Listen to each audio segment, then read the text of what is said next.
My name is Sal Tran. I go by they, them pronouns, and I'm from a city called Vallejo, California. It is in the Bay Area, East Bay Area, and I'm a filmmaker trying to exist in this space. I come from refugee parents, second generation Vietnamese American. I come from a family of 6. I'm the youngest, save the best for last, and that's pretty much it. So, queer fashion.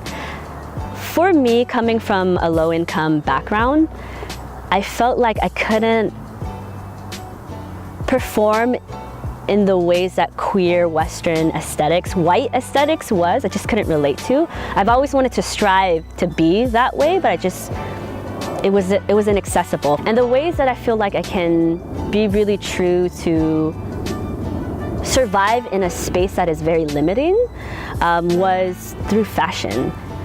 I couldn't control the ways that people looked at me as an API female assigned person, but I can control the ways of how I dress, and that was so powerful. It's a great way to control my gender presentation and gender identity. I love clothes. You can play with gender because for me, I feel like sometimes I'm feeling super hard femme, some days I'm feeling really butch or androgynous. Sometimes I want to feel like a little bit of both. So I can play with that, and it's a powerful tool that I have, these costumes that I put in my body. I can feel super stressed, depressed, but well dressed. So it's like this balance that I do to survive and exist and really assert my gender identity, because I feel like queerness, it's so important for visibility, right? I think I dress a certain way because 1, it's the way that I express myself, but 2, it's just like a queer fuck you, but like I'm badass and I can like be my true authentic self. And that's why I love clothes. So to tie it into Xanh the movie, so Xanh is about a gender non-conforming individual who is low income, comes from a Buddhist household, and queer. And it's very similar to my upbringings as well as my friends, but I wrote this film because oftentimes growing up, I didn't see people that looked like me in the big screen. And when you don't see people that look like you on the big screen, you just don't think you exist. So I suppressed a lot of my queer identity, all of my non-conforming identity, and I always thought that I wasn't good enough or enough to exist. So Xanh is a product of that experience and also my own experience and upbringings. So I think that's why it's important to talk about queer presentation and identity and the ways that you can navigate a world but still resist and exist in these spaces. You have to create these spaces if they aren't there for you. I used to have super long hair all the way to like my waist.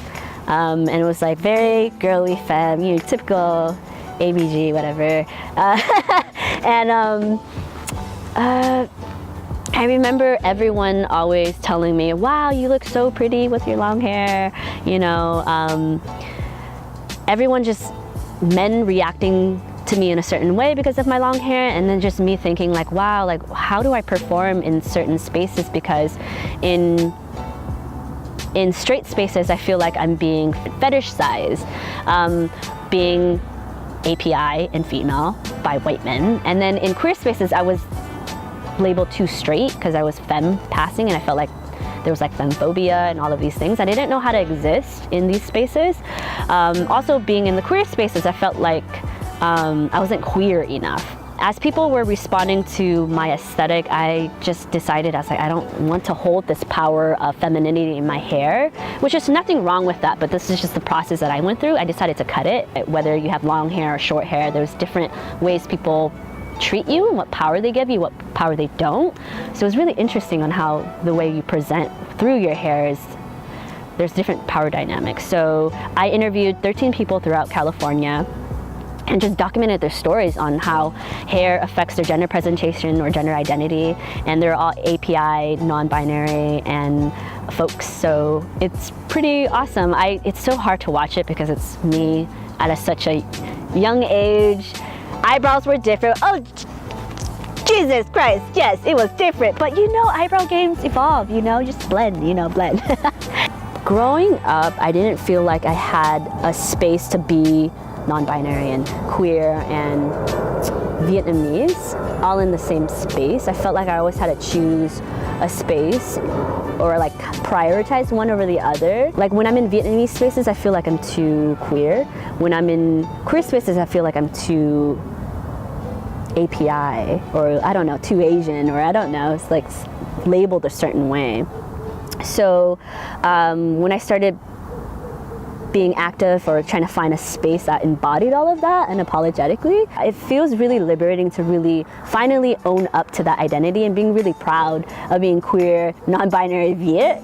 I used to be ashamed of being Viet. I used to be ashamed of being queer, and to like hold that with a confidence feels so liberating and powerful. And to be able to have access to community, that privilege, to have that surrounding you, I feel unstoppable.